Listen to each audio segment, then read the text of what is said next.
What's up, everyone? We're going to be discussing the Xbox Series S today. Quick apologies first off for my appearance. I know I'm a little bit rugged right now, but everything's going well, and I'll shave soon. I'll shave after this video. So let's get right to it, alright? I don't want this video to be too long because a lot of what we've been sort of rumored or led on to believe has actually now come to fruition. So there wasn't so much in the way of surprises. It was really just about, okay, what's the price, and what's this thing going to look like? And we even got a solid release date out of this.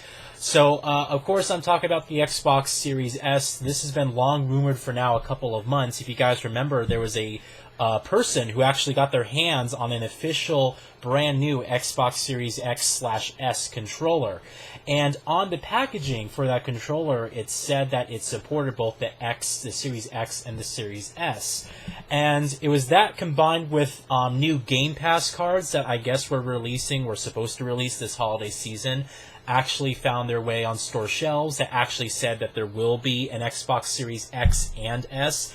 And so we basically had confirmation from just the accessories and the promotional cards and stuff that released for the Microsoft content. All that stuff was sort of pointing to an Xbox Series S actually being true and being an actual tangible thing. And it was actually a leak late last night, and that someone made, and it was Microsoft who finally came out and said, all right, here it is, the Xbox Series S officially. So we now have official confirmation. We now know what the console looks like, and we have a release date and a price on top of this. So we pretty much have everything we need we basically need for the new Xbox consoles coming out. There wasn't really anything else I think that's outstanding that we're waiting on Microsoft on. So I want to talk a little bit about the Series S and what I think, and let you guys sort of know from there, and just sort of reiterate what my plans are for the Microsoft's next generation consoles. All right, so if you don't know what the Series S looks like, for whatever reason, here it is. I really like the design. In fact, I'm going to go as far and say this. I actually like the design more than the Xbox Series X, and here's why. I like the Series X design a lot, but the thing with the Series X is that it's really a console that only really kind of looks attractive standing straight up. Like, even though you can lay the Series X on its side, it doesn't look that attractive because it's this big sort of cylinder block, It's this big, long thing. And it's just not a console that I think is really so attractive looking, at least to my eyes, when you're laying it on its side. The Series S is smaller, but it's a lot more rectangular in its design. It's more traditional console style, right? And so if you actually have this thing laying on its side, it actually looks notably a lot better than the Series X does, even standing up. So I actually like the design of this console more, to be honest with you, than the Series X, but I like both console designs. In fact, I think all the console designs, including the PlayStation 5, the Series X, and the S, I think we all are getting attractive consoles this holiday season. I don't think anyone's going to look here and say, I know there's mixed feelings on the PS5 design, and some people don't like the boringness, quote, boringness of the Series X, and I get that, but honestly, I think these are all attractive consoles. But if I am being quite honest which design I like more, I do like the Series S a lot more, just because it's going to look a lot more attractive laying on its side. I personally am still going to be getting a Series X. I have no plans to get a Series S. I think this is great for people like the casual audience, people who want a next-gen system, but they don't have the money or the funds to, fork over $500-600 for the top-of-the-line console. This is going to get them in the door for a cheaper price, and I think for the general consumer who doesn't care much about 4K Blu-rays and physical media and stuff, this is going to be perfectly fine. You're still going to get a next-gen experience, just at a lower resolution, mind you. But I like the design overall. I know some people say it looks like a boombox. Perfectly fine with that. I like the white and black, different color tones, and I just think it's a really attractive looking console. So, the Series S is coming out this November 10th. In fact, it is also, I have to say rumored at this point because we haven't got confirmation directly from Microsoft, but it is also rumored that it's going to release the same day as the Series X, which would make sense, which would mean that the Series X and the S are launching on November 10th. That is a Tuesday in November. So I am really looking forward to that. That's nice that we have a solid release date. It wouldn't make sense for Microsoft to release the Series S first before the X, to be completely honest. So I fully expect us to get confirmation later on that the Series X will be releasing in November 10th as well. Now the price is the main point with this console. You're getting a next-gen console for $299. That is an incredible price. Now, keep in mind, you are getting a cheaper console here, but you're also getting less than what you normally would get with the Series X. For one, this is an all-digital console, so any of you guys who care about backwards compatibility, any of you guys who care about game collecting and physical media or 4K Blu-rays or whatever the case may be, this is not going to be the console for you. You're not going to be able to put any disc in whatsoever.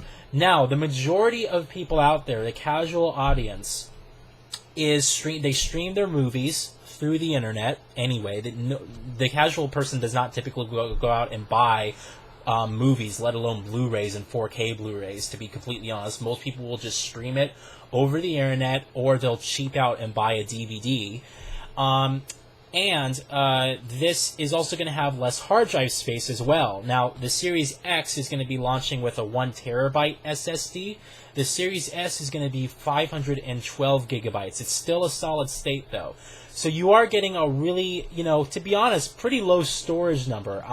Now, we really have to look at this generation in particular.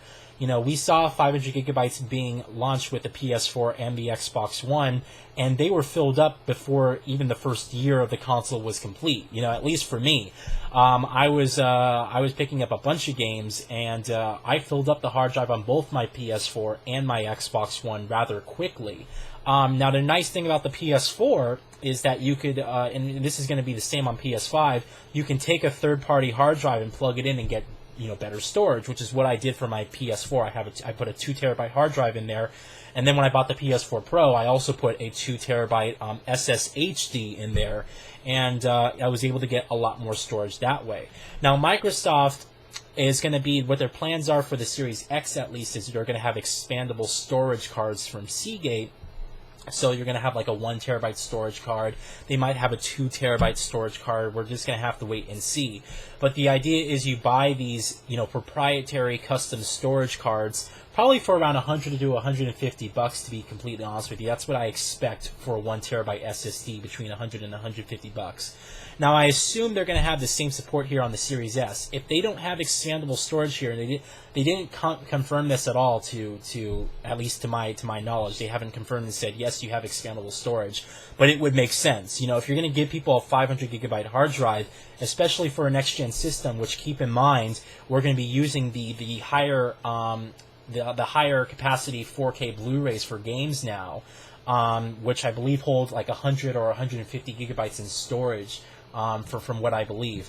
But, if you're going to have this low amount of storage, you need to have a way for expandability. And so I would assume that they're going to give people the same type of, you'll be able to buy the same cards, and they'll work on both the Series S and the X. That just makes more sense to me as a consumer.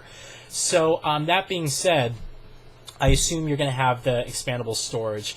Now, like I said, this console does support 4K output, but it acts more like the Xbox One S, compared to the Xbox One X. The Xbox One S will not game in 4K, it just upscales games in 4K, and it's the same thing with the Series S. The Series S is going to be targeting 1440p 120Hz gaming, which, to be completely honest with you, I think for most people, the majority of people actually, is perfectly fine. One thing I was thinking of is not everyone games really on a 4K TV. I personally, at the end of around the 7th generation, I really started to game more on my PC monitor, and that was more because of the space I had available in my room at the time. I didn't have space for a big TV, and TVs were rather expensive. Back in 2010, I bought a 32-inch Sony TV for $550. Now, by today's standard, you can get probably a 32-inch TV for around $100 to $150. They're super cheap these days. Even 50-inch 4K TVs are only around $300 to $400. So, but a lot of people still game on their computer monitors, and to be honest with you, not a lot of people buy 4K monitors for PCs. In fact, I have a 4K monitor right now, and I'll tell you guys that once the scaling comes into play, where you have to scale everything up, and especially how much power it takes to game at 4K, unless you're willing to fork over the money to spend on one of the new RTX cards or something, it doesn't make much sense. A lot of people would rather game in 1080p or 1440p, where it's sharp enough, especially 1440p, because 1440p on a PC monitor, the pixel density is just high enough to the point where it looks a lot sharper than 1080p. But then you also have the high refresh rate displays. And so I look at the Series S and I say, well, here's a console that people can game on with their PC monitor at 27 or 32 inches at 1440p, 120 hertz. This is a perfect console for those people because, you know, they're not looking to game on like a big 65-inch 4K TV, for example, where it's like, okay, you'll have like a super nice high resolution and a big display. It's just going to be something that's sitting on their desk. So I think for the majority of people, this is going to be perfectly fine. 1440p, even on a 4K TV, looks good already. And so, you know, the fact that you're going to have a console here that will deliver 1440p and even upscale the games to a 4K output, I think will be perfectly fine. And on top of that, you're still going to get the ray tracing support that's still in the console. You're still going to have variable rate shading and the VRR support as well, so FreeSync and whatnot. So honestly, you're getting a console here, and it is less powerful overall. I believe they actually skimped out on the GPU. It's the same CPU, but the GPU is going to be less powerful, opting for around 4.5 teraflops, I believe, compared to the Series X, which is going to be around 12 teraflops in power accordingly. So it is less powerful, but, and this is where another point I wanted to bring up is I see a lot of people very confused now because the Xbox One X is 6 teraflops of GPU power. And a lot of people are saying that the Series S is actually weaker than this. Now, I think a lot of it goes to blame on the companies, especially because of touting teraflops is like a big thing, especially during the 8th generation, where we saw both Sony and Microsoft really they're really touting their teraflops of power. We got 4 teraflops of computational power, and we got 6 teraflops on the Xbox One. It's so powerful. The thing about the teraflops is it's not really a true measurement in power, right? It's compute performance. But understand something, that right now what's holding back the Xbox One X is not the GPU inside that machine, it's the CPU, actually. This is why at the beginning of this generation, the 8th generation, we saw a lot of games barely hitting 1080p. I remember in particular we had Battlefield 4, Watch Dogs, what was the other one? We had like a few games that were not hitting 1080p resolution. Titanfall, the original Titanfall was only 720p on the Xbox One when it came out. And the reason that was the case, a lot of that had to do with the CPU power. You know, this is why both Sony and Microsoft really skimped on the CPU capabilities of the 8th generation of consoles, and that's what's holding back gaming today. And we got these really anemic old architecture AMD Jaguar cores, you know, and this is back during the FX days before the Zen CPUs that came out and that's going to be in these new consoles, where it was just very anemic hardware and the performance was not up to snuff. And so we saw the CPU actually being the main bottleneck of games this generation, whereas you know, before a lot of it was sort of GPU powered and centric, you know, and especially because a lot of these consoles were built on x86 architecture like PCs, it wasn't this custom, you know, architecture, something like the Cell broadband engine in the PS3 or the Xenon or stuff that was in the Xbox 360. You know, it was very much off-the-shelf sort of PC parts, and so the power of these consoles got tapped out a lot quicker than what normally would have happened during previous generations because we used off-the-shelf parts. These weren't custom chips, and these were very old. These were chipsets based on very old architectures to begin with. So although the Xbox One X has more compute performance than the Series S, you will still get a better gameplay experience and a more powerful gameplay experience on the Series S because it has so much more grunt power in the CPU. It's no longer bottlenecked by that. And to be honest, the GPU, although has less compute performance, it doesn't have to shell out the high resolution display of like 4K. You know, it doesn't have to like push to that level of quality. It just has to do 1440p/1080p, which even budget graphics cards, $200 to $300 will get you a really solid 1080p/1440p gaming experience today at 60 FPS on top of that.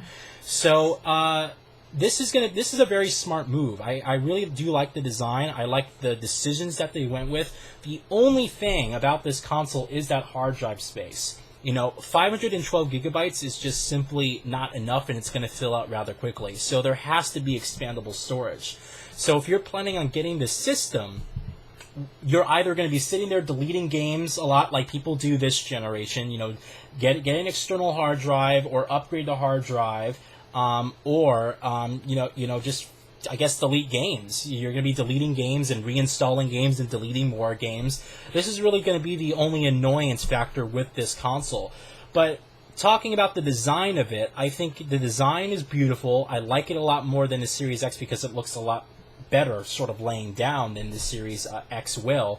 And I also think the pricing is just super aggressive. This is the same price as the Nintendo Switch, and you're getting a next-gen system, which is just fantastic. And a lot of people, I just made a video earlier this year, I believe, on how digital distribution has now become, it's taken over physical media, where over half of the sales, at least on the PlayStation Store, of all games were from digital purchases primarily. So this is a big thing. You know, digital has now become, I think, the general way that people actually purchase their media, and it's only going to be keep on growing. I don't think we're going to see the end of physical media. I still think we're still going to have physical discs regardless in the day and age, just because people like that, and they sell enough to the point where, okay, it's a reasonable, you know, purchasing, it's a reasonable investment for companies to make and actually distribute these discs. You know, I always think of like the movie industry, where the vast majority of people subscribe to Netflix or Amazon Prime or Hulu or whatever, and they actually stream their content to their TVs.